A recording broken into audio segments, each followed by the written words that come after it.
Dans ce nouveau modèle de Mantra, nous avons incorporé la commande vocale grâce au dispositif Tuya que nous avons installé dans le driver, qui connecte l'appareil à notre RED Wi-Fi. Ainsi, nous disposons de 3 méthodes pour contrôler notre ventilateur de plafond. La première est par radiofréquence, via l'application soit avec notre propre application Mantra Lighting ou l'application Tuya, que nous pouvons télécharger sur Google Market pour Android ou App Store pour iOS, et troisièmement la commande vocale via Amazon Alexa ou Google Home.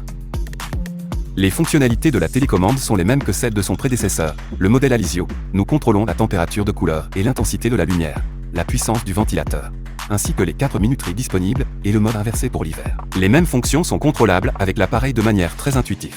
Enfin, pour le contrôle vocal, il faut suivre quelques étapes simples de synchronisation.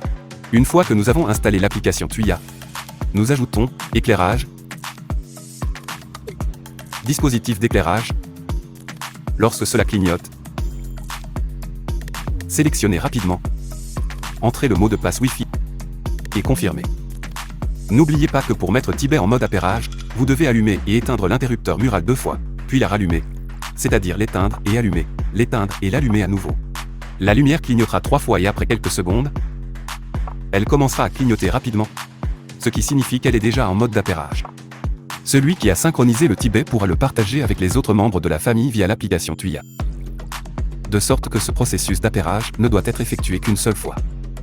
Enfin, si la télécommande se déclenche alors que nous avons effectué tout ce processus d'appairage, il suffit d'éteindre l'interrupteur mural pendant 5 secondes.